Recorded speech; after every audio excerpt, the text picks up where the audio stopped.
All I knew to do was to keep doing what I know to do, which is to write songs. And I'm really glad I stuck with it, because during that time I wrote a song that ended up becoming my first #1 song. Center lips in the drop down near that pretty little thing made it hard to steer. I'm never gonna get her out of there. My name is Jenn Schott, and I am a songwriter based in Nashville, Tennessee, sailing aboard the Stephen Tabor somewhere in Penobscot Bay, Maine. And I always start these interviews with a simple question, and that is why. And you can answer that question with a song, with a why. It's an open question. I'm going to say to live and soak up and be grateful out in nature. What is your dream? This is my dream. As a songwriter, I never thought that my career would take me to places like this and provide me an opportunity to come perform in this this is the best stage ever. So my dream is that my music can bring joy or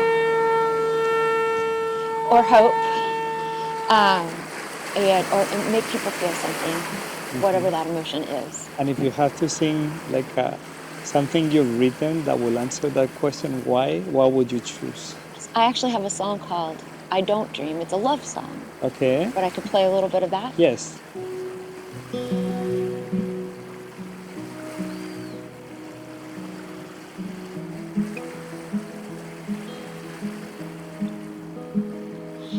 used to dream of cheating death like an evil,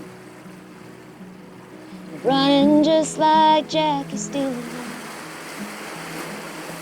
Thought I'd laugh at fear and put the fire out of evil.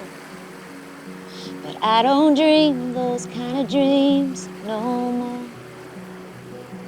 I thought I'd ride like Jesse James in a blaze of glory, fly like Clark Kent through a thunderstorm. On the road, finding my own Kerouac freedom. But I don't dream those kind of dreams no more. I set them free like a paper boat on a river, watched them sail away. I caught the wind, turned into something bigger. When you said my name, you steadied my heart and showed me what dreaming's even for. So I don't dream those kind of dreams no more. Very beautiful. Thank you. What does it mean to be a composer? What is being a composer to you? It is starting with nothing, walking into a room, starting with nothing, and later that day, based on a little grain of an idea, walking away with a complete song, with a complete creation that wasn't there a few hours before. It's magic. And what is the hardest thing to writing music? I think it's finding that grain, finding the good idea is the hard part, but the most important part, because that's the foundation. If you're looking at a song like a house, the idea is the foundation, and then everything else is built upon that. Yes. So as far as the creation part, that's the hard part. I think the hard part on the other side of it, trying to get people to record my songs, that's the hard part, is we hear a lot of no, but it makes every yes that much more special. And I see that many of the songs you write, like many of the other songs out there, they're based and inspired by life, right? Yes, by living and by experiences and by what someone might say to me, or somebody that I'm collaborating with, what they might be going through, and we take a shred of that, a little piece of it, or it might be the whole truth, and write around that. Yeah. What is the biggest lesson you've learned in life? I think the biggest lesson that I've learned in life. It's okay.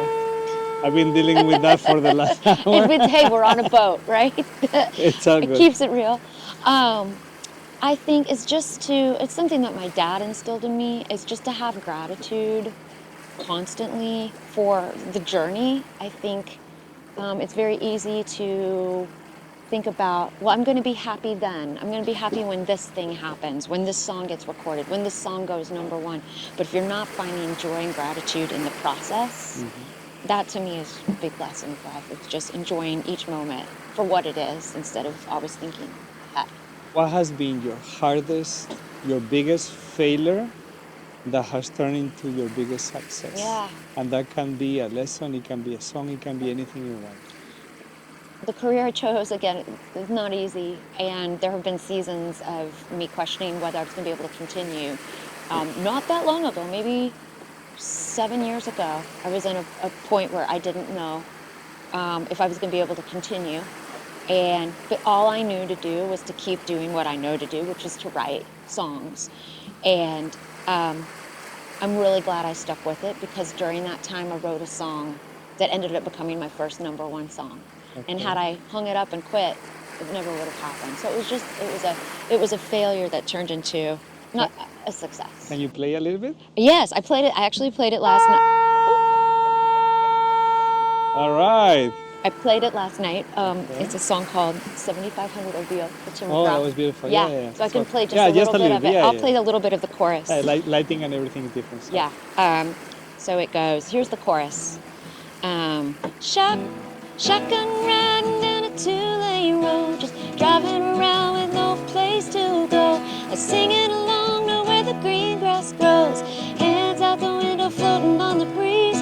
She's fixing her lips in the drop-down mirror. That pretty little thing made it hard to steer. I'm never gonna get her out of there. There's too many memories. Now there's a for sale sign in the window. Yeah, 'cause if I'm gonna let her go, I gotta let her go. Yeah, it's gotta go. So it's 7500 OBO. What did you learn from your mother? What did I learn from my mother? I think small gestures of kindness. Mom is a gentle spirit and just a quiet helper. And so hopefully I've carried that on. And from your dad? The biggest thing is gratitude and love of nature. I grew up in the country, and he really instilled in me love of birds and trees and being outdoors. And he's passed away, so I'm very grateful that I have that part of him with me. If you had to describe music to someone that has never heard music, what would you say? That is a great question. If I had to describe music to someone, You can describe it with a song. I think in verbal it is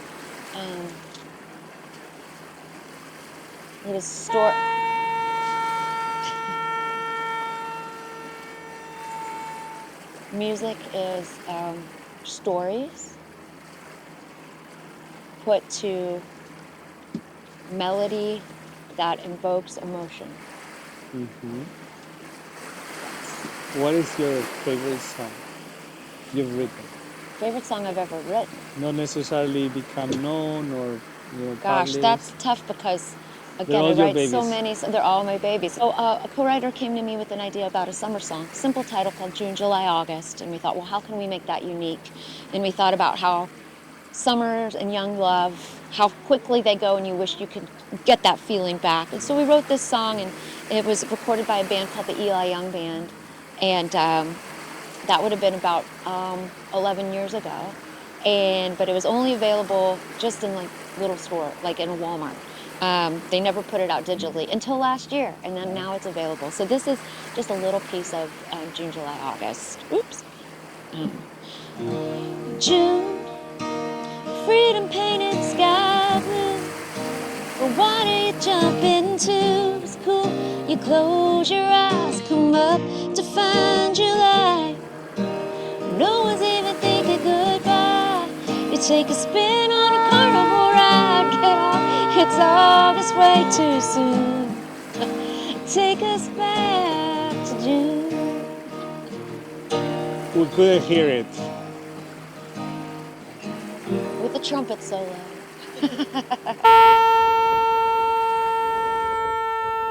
A finales del siglo XIX, un farero llamado Elisa trabajaba solo en Manticus Rock, una isla azotada por tormentas brutales.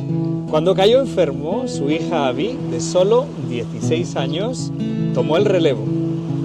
Durante semanas mantuvo la lámpara encendida cada noche, cuidó de su padre enfermo y tocó la campana durante horas para advertir a los barcos en medio de la niebla. Hoy se le recuerda como la niña del faro, una heroína silenciosa cuya luz salvó a decenas de marineros. En las noches de tormenta dicen que aún se escucha una campana entre el viento y como si Abby siguiera cuidando el mar.